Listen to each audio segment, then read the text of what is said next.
Elder William Brewster is a famous early colonist who most school children would know as one of the 102 pilgrims who arrived in 1620. He and his family were among the 51 who survived that first brutal year in Plymouth Colony. He is said to have been the best educated person on board, and he became the senior elder and the leader of Plymouth Colony in its first 9 years. William Brewster is assumed to be the author of the Mayflower Compact, the first legal document in America, which I'll discuss later. A famous painting that hangs in the U.S. Capitol in Washington, D.C. shows him in a black hat sitting at the table on the right. Hello, I'm Stephen Strang. I'm making this short video in 2023 for my family. It's based on my family history book called How We Fit In. I consider William Brewster my most famous ancestor on my mother's side. I once read that 10 million Americans are descendants of the original 51 pilgrims, but most don't know it. I didn't know it either until my cousin Sharon Perry Holmgren did research and told me. I included her research in my book, which you can buy on Amazon.com. A lot has been written about Brewster. There is even an Elder William Brewster Society based in Plymouth, Massachusetts, which you can join if you prove your lineage. William Brewster was born in 1568 in Scrooby, Nottinghamshire, England. He studied briefly at Cambridge. He was the only pilgrim with political and diplomatic experience. Cambridge was a center of thought concerning religious reformation. In the 1550s, reformer had hope to reform the Anglican Church, but by 1600, many were looking towards splitting from the church. Like many of the separatists of his day, Brewster lived and worked for a time in the Netherlands because of the persecution they faced in England. Brewster taught English, and later he published and printed religious books for sale in England. That's important to me because I'm a publisher.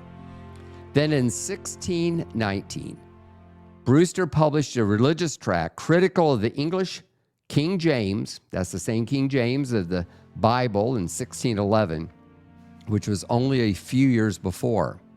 The king ordered Brewster's arrest, but when his agents in Holland came to seize the pilgrim elder, Brewster was forced into hiding. In 1620, when it came time for the Mayflower departure, Brewster had been hiding out for a year. The Mayflower departed Plymouth in England in September 1620. The 100-foot vessel carried 102 passengers and a crew of 30 to 40 in extremely cramped conditions. During the voyage, the ship was buffeted by strong westerly gales. After being blown off course by gales, the Mayflower made a landing at Cape Cod.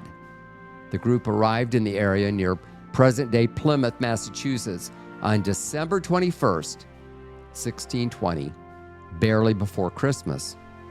When the passengers of the Mayflower landed and established Plymouth Colony, Brewster became the senior elder and served as the religious and government leader of the small colony for the first 9 years. He became an advisor to Governor William Bradford, who he had mentored in England when Bradford was a teenager and Brewster was in his mid-30s. Brewster was 23 years older than the more famous Bradford, who documented those early years in his famous book called Of Plymouth Plantation. Now, the Pilgrims had permission from the king to establish a colony in Virginia. Virginia was much bigger then than it was now. In fact, it included what is now New York. The Pilgrims were actually headed for the mouth of what we call the Hudson River. When bad weather made them land in what is now Massachusetts, some of these God-fearing men believed they had no legitimacy to settle there, so they created the Mayflower Compact in November 1620 while still living on the ship in the harbor. They felt they needed a document to govern how they would interact.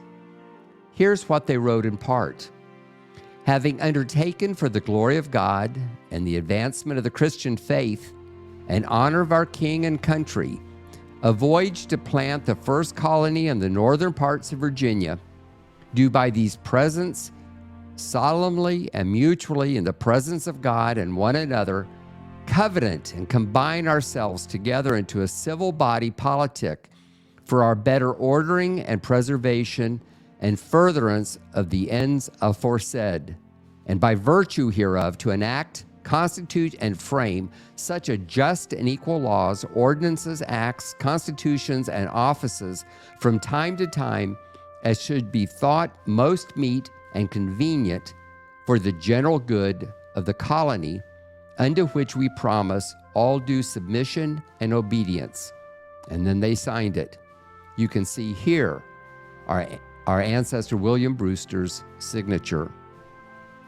In his book, Bradford wrote this about Brewster, quote, "He was a tender-hearted and compassionate of such as were in misery, but especially of such that had been of good estate and rank and fallen into want and poverty," unquote. William Brewster died on April 10th, 1644 at the age of 80 at Duxbury, Plymouth Colony, and is buried in Burial Hill in Plymouth.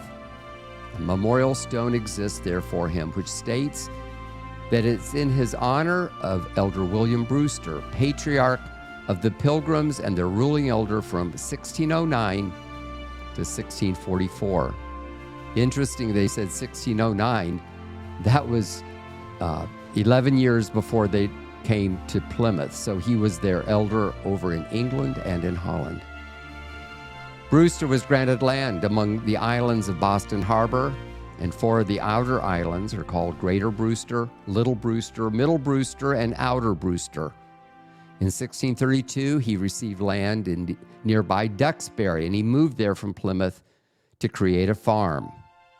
There are towns today called Brewster in Massachusetts, New York, Washington State, and Florida. Now, here's the important part. It's our pedigree.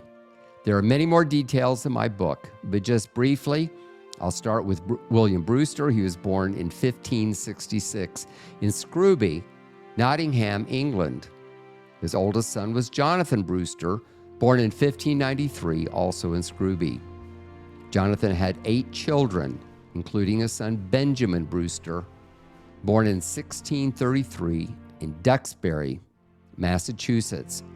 His daughter, Anne Brewster Coy, was born in 1662 in Duxbury. Her son, Samuel Coy, was born in 1698 in Norwich, Connecticut. His son, David Comfort Coy, was born in 1731 in Norwich, Connecticut. His son, David Comfort Coy, was born in 1759 in Hartford, Connecticut. His daughter, Polly Coy Payson, was born in 1804 in New York.